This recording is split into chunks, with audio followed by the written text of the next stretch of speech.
Thank you, G-Defy, for being a sponsor of Newsmax podcast. G-Defy shoes are the best choice for walking, running, and standing.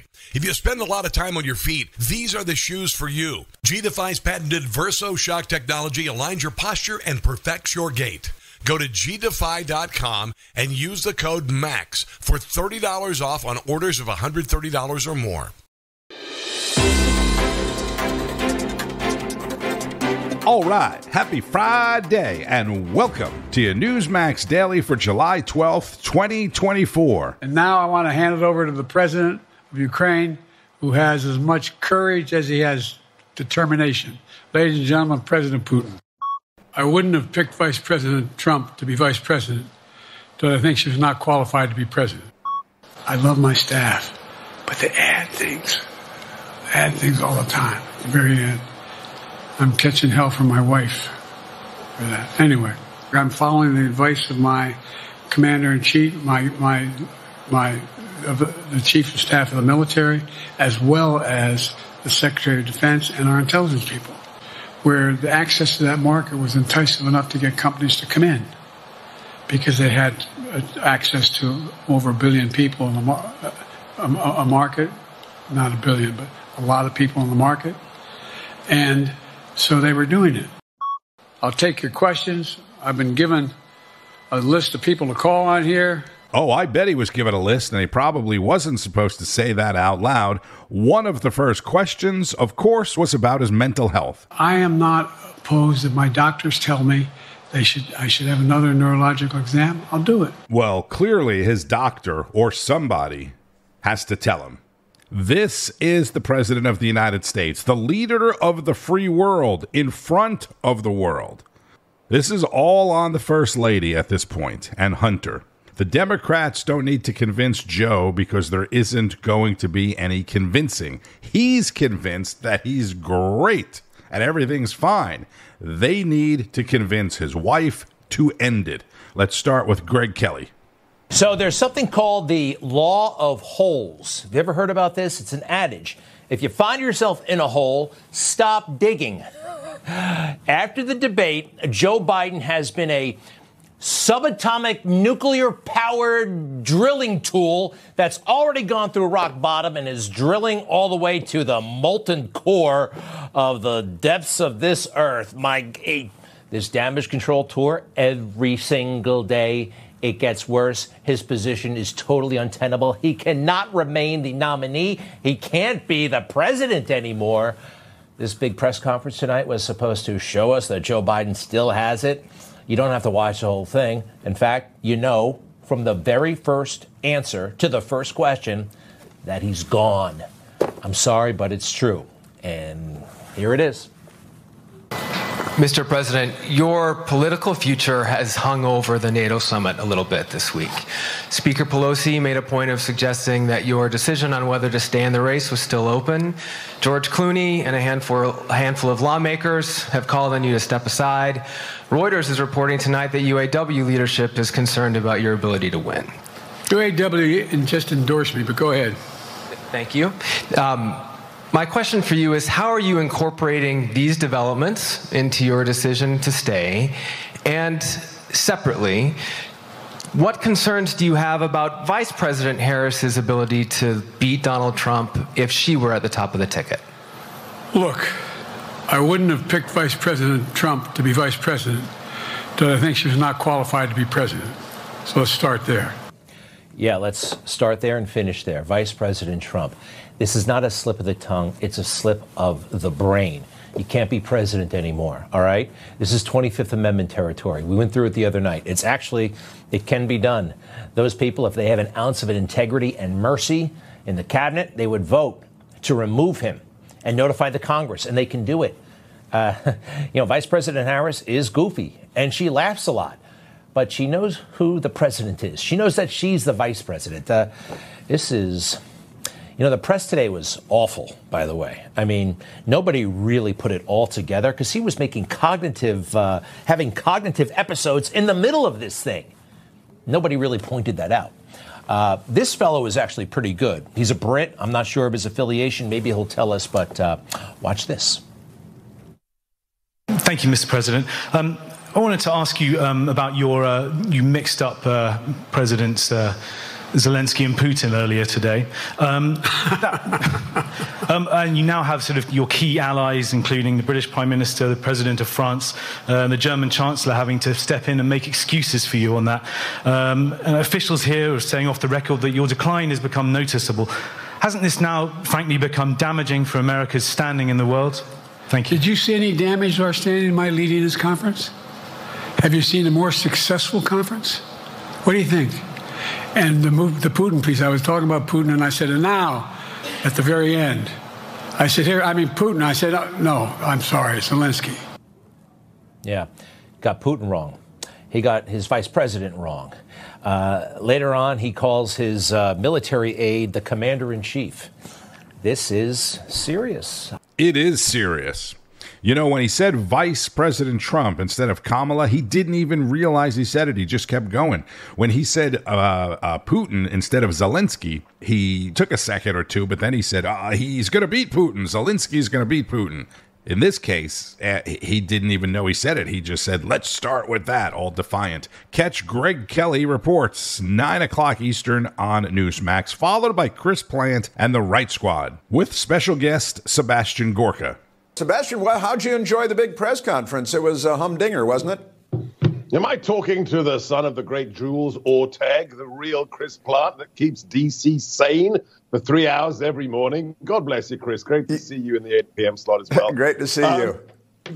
I just can I just say the best comment of the evening was texted to me by the great Colonel Kurt Schlichter, who said the following: "It's bad, but not bad enough that he will quit." Perfect. This is exactly what we wanted. The usual meandering, forgetting things, calling Kamala Trump, doing, again, as he had done just 2 hours previously, calling the president of Ukraine, Putin. Stunning mistake again. But it's not enough for Jill to hook him off stage. So this is what we want, Chris. We want the confused, befuddled husk of a man to be the person my former boss runs again. So, perfetto. Well, Sebastian, there were a number of great moments. So you're right that it was marginal enough where most of the TV networks are going to smooth it over for him and make it look as going to polish this thing as much as they can. Now, here's Joe Biden a little while ago responding to a question about his early bedtime. There's been reporting that you've acknowledged that you need to go to bed earlier and your evening around 8. That's not true. Look, what I said was, instead of my every day starting at 7 and going to bed at midnight, it'd be smarter for me to pace myself a little more. And I said, for example, the 8, 7, 6 stuff, instead of starting a fundraiser at 9 o'clock, start at 8 o'clock. People get to go home by 10 o'clock. That's what I'm talking about. Well, Sebastian, it's 8:43 on the East Coast. I assume Joe Biden fell asleep in the limousine on the way back to the White House, right? Well, I think you're the one who came up with the fact he's got to be home for the reruns of Hazel. So he's having his applesauce right now with his Geritol, watching the reruns of Hazel. But can we get serious for a second? At the end of that clip, if you play it a bit further, what does he do, Chris? He actually blames his staff. He says, and the staff, they keep adding stuff to my calendar. I like, who's in charge? I mean, is he the president or is he not the president? And then, as a man who had an office in the Pentagon, which I know you did when you worked for another organization we won't mention, he is the commander-in-chief, right? He's the boss who runs the military, gives it orders, can declare DEFCON, maximum. He called the chairman of the Joint Chiefs commander-in-chief, then corrected himself to say the chairman of the Joint Chiefs is the chief of staff. This guy's brain is fried. He doesn't know who the most senior military officer in the most powerful nation of the world is. He doesn't even know the term for it, Chris. It's truly gobsmacking. That is former Trump advisor Sebastian Gorka on The Right Squad. The press conference, by the way, was delayed twice. And listen to this. The White House, a source telling me they feel he knocked it out of the park, that he showed certainly his sophistication on a broad range of issues, including fielding all of those foreign policy questions. They feel that he had a good night here. That's ABC's Mary Bruce. The White House told her he hit it out of the park and had a good night. I mean, come on. Trying to cover for him is one thing, but hit it out of the park. That's what the White House is saying. How ridiculous is that? They are in extreme denial, publicly anyway, because they're about to lose their jobs. I mean, they can't honestly be saying that behind the scenes. Mercedes Schlapp, who was the director of strategic communication in the Trump administration and served in the George W. Bush administration as well, is also a part of the Right Squad on Newsmax. I was going to say she's also a member of the squad, but that would have meant a whole different thing. Joe Biden may be all in, but that's not stopping the all-out rebellion within the Democrat Party. Today marked a seismic shift behind the scenes of Joe Biden's doomed re-election campaign.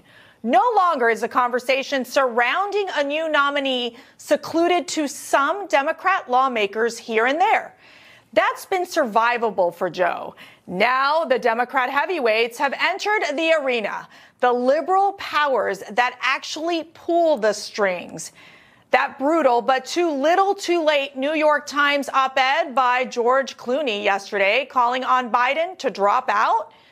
The one where he admitted weeks after helping Biden raise $30 million at a ritzy LA fundraiser that Biden was just as toast that day as he was at the debate.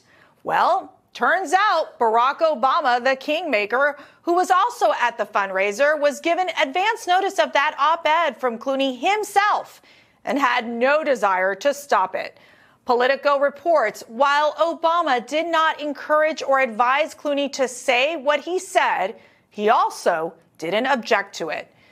That's stunning, considering the Democrats treat Obama's word like gospel. If Obama wants him out, he's out. And that may be what's happening behind Biden's back. This is the reality. Jonathan Lemire, Joe Biden is deeply resentful of his treatment under not only the Obama staff, but also the way he was pushed aside for Hillary Clinton. One thing that we do have to underline here, just so viewers can follow what's going on behind the scenes, is the Biden campaign and many Democratic officials do believe that Barack Obama is quietly working behind the scenes to orchestrate this. Thank you, Joe, for being such an idiot. But it's not just Obama either. Enter Nancy Pelosi. Until now, Nancy has been Biden's #1 cheerleader. Looks like now she wants him benched. Politico also reporting this morning that in private conversations, the former speaker doesn't think Biden will win. In fact, she's advised some Democrats in swing districts to do whatever they have to do to secure their own reelections, even if it means asking Biden to relinquish his place atop the ticket. For members who aren't in swing districts, Pelosi has encouraged them to take their pleas for Biden to step aside directly to the White House or the campaign so as to minimize public fighting. Pelosi has advised those members, however, to wait until this week's NATO summit is finished. Meaning, expect another Democrat pile-on in the coming days. That's Mercedes Schlapp on the Right Squad, 10 p.m. Eastern on Newsmax. Check it out. The coming days are this weekend, and I have heard from a few different Washington correspondents and some insiders that something big could go down this weekend. Again, to me, it's all on Jill Biden at this point. Former President Donald Trump, Joe's opponent in the election, has a rally 5 o'clock Eastern tomorrow in Butler, Pennsylvania. It will be aired live on Newsmax or Newsmax 2, where he is almost definitely going to announce his running mate. And again, at this point, I didn't think this a while ago, but at this point, I think it's going to be Ohio Senator J.D. Vance. And as I mentioned the other day, if Trump throws everyone a curveball, campaign senior advisor Jason Miller also mentioned this, my wild card guess is Ron DeSantis, the original running mate. That's what everybody wanted in the beginning. I think Trump does really like Tulsi Gabbard, but wants someone with a better chance of winning in 2028. That's what this VP pick is all about. Has to be somebody that can win election in 2028. Then come Monday, it's the start of the Republican National Convention in Milwaukee. RNC Chairman Michael Whatley sat down with our Carl Higbie on Frontline. Michael, I got to ask, so there's some Republicans are split over this, and I actually think that Biden should stay in until, because it's just going to be the status quo. Nothing's going to change for 4 months. But I think he should stay in the election so Donald Trump can run against him. Look, I'd take Kamala Harris too. But what is the RNC posturing against? Are you guys looking at contingent candidates like Kamala Harris, like Gretchen Whitmer, or Gavin Newsom, or people like that? Or are you guys pretty happy with running against Joe Biden? Look, I'll be perfectly content with any type of candidate that the Democrats are going to put up. The fact is that over the last 4 years, Joe Biden has unleashed inflation on this country. He has unleashed an immigrant invasion across our southern border, and he has weakened our standing around the world. He is not proposing anything in this election cycle to change that. What he is doing is doubling down on every one of his policies. But every single other Democratic candidate that could possibly step onto the ballot, whether it's going to be Kamala Harris or Gavin Newsom or Gretchen Whitmer or anybody else, they're not going to make a change. They're going to adopt those policies. They're going to double down on Joe Biden's failed agenda. What we're going to do, what President Trump is going to do, is we're going to hit our marks. We are going to communicate with the American people about how we are going to restore our southern border. We're going to restore our economy, and we're going to restore our standing in the world, and we are going to make America great again. Yeah, sir, do you have any inside knowledge of whether or not Joe Biden may drop out? I'm hearing grumblings on both sides, but do you have any insight? I do not have any insight, and I think the thing is, for us, we want to make sure, especially as we're heading into Milwaukee for the convention, and I got to say, I've been up here all week, and the facilities, the operations, everything looks like we're going to have a fantastic conversation next week in a really, truly amazing convention, is we've got to hit our marks. We need to talk directly to the American people. Fortunately, we have Donald Trump as our nominee, and he is the best candidate at talking directly to the American people and putting out his vision, because this is such a transformational election cycle. This is a pivotal election where we're not just going to be deciding the course of America for the next 4 years. We're going to be deciding the fate of the world for decades to come. Mm-hmm. Well, Michael Whatley, I hope your convention is very successful, sir. I thank you for coming on. And we appreciate it. Thanks, Carl. Carl Higbie hosts the Frontline on Newsmax with RNC Chairman Michael Whatley. Again, the Republican National Convention begins on Monday. Donald Trump and people in the Trump orbit have said for months that he would announce his VP pick prior to the convention. That person is going to have to make a speech on Wednesday. That is 5 days from now. 4 days from tomorrow if he announces whoever he's going to announce. And yesterday, we talked about the SAVE Act preventing non-U.S. citizens from voting in federal elections. It was a big topic of discussion on a lot of Newsmax shows yesterday, obviously. And this is why you have to listen to the Newsmax daily on a daily basis, right? To keep up with everything. New York Congresswoman Nicole Malliotakis is the only Republican representing any part of New York City in Congress and is one of the 216 Republicans that voted in favor of the bill. What did you make of the nearly 200 Democrats who voted against it? Well, it's disgraceful, particularly those from New York who know that the Democrats in New York City Council and Bill de Blasio passed a law to allow non-citizens to vote in our elections after residing in New York City for just 30 days. Then they went further and put language in the contracts of these migrant shelters requiring the agencies to distribute voter registrations and to register people to vote. And while on another page of that contract, they're prohibited from asking any citizenship status. So there is a push in New York City by the Democrats to register non-citizens to vote. And I sued along with some of my local partners, and we stopped that law from taking effect. We won not once, but twice in court. And now we're in the Court of Appeals, the highest court of New York, because the Democrats in the city council appealed again because they have to use taxpayer money to keep fighting this because they do want non-citizens to vote. So for the Democrats here in Washington to vote against this bill and say, well, citizens are the only ones that can vote, that we all know that, But that's not what's happening in cities across America like Washington, D.C. and New York City. There's a concerted effort to get non-citizens the right to vote, and it is shameful. And we need to bring value again. Being a U.S. citizen means something. Yeah. My parents came to this country. They sacrificed. They worked hard. They waited to be citizens, and they exercised their right to vote as a privilege. New York Republican Representative Nicole Malliotakis on National Report on Newsmax, and she was only getting started. Remember, it's not just about the man, okay? Yes, he's not up to being president. He wasn't up to being president 3.5 years ago. The issue is more about the Democrat agenda that has been so destructive. Young people are saying they're going to be voting for President Trump. Why? They can't afford to put gas in their car. They're paying $1.25 more today than they were under President Trump. They can't afford to purchase their first home, the American dream, because interest rates are the highest they've been in 2 decades. Families struggling to put food on the table because this president has destroyed energy that we use for everything, including the transportation of our food. And the border with New York is just yesterday, an article came out saying that New York is now a swing seat. That's what the Democrats in the state are saying. Do you believe Why? that? Since you brought that up, do you believe that New York is a swing state? Well, you know what? Lee Zeldin did very well, and I believe that President Trump can become very close. He even broke 40% last time around.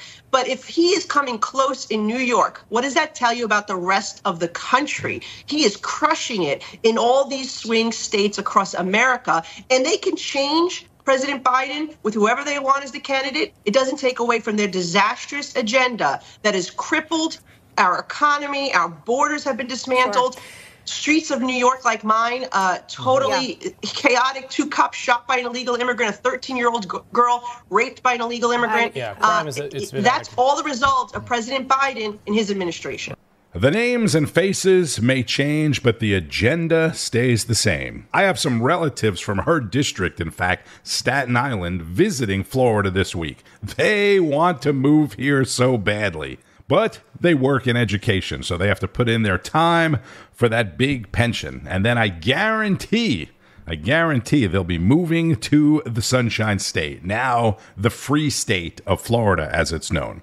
They just this week changed all the signage from the Sunshine State to Welcome to the Free State of Florida, and then it says, thanks for visiting the Free State of Florida. They changed all the signs at all the borders, all the entry and exit points. I'm pretty sure I put that on my X account at radio_Marino. By the way, yesterday I also talked about how Republicans did the same thing that Democrats are doing now. They would have voted for anybody but Hillary. I'm not sure they would have voted for someone pooping in their pants, Whoopi Goldberg said, or Joyless Reed. Whoever said it, I was saying it was essentially the same thing in 2016. Anybody but Hillary, right? And, people only want to hear what they want to hear. Anytime you tell the truth, you usually get some blowback. And I was expecting to hear something from some disgruntled Republicans at radio_Marino. The city of Houston, Texas, still struggling from the aftermath of Hurricane Beryl earlier this week, is now mourning the loss of a police officer who was shot and killed after a manhunt Thursday. This is Harris County Sheriff Ed Gonzalez. It appears he was ambushed. He sustained a serious gunfire and was subsequently pronounced deceased at the hospital upon arrival. The sheriff said the suspect was later taken into custody without incident. If that were in Florida, the Free State of Florida, there probably would have been a lot of incident, and the suspect wouldn't be going to jail, if you know what I mean.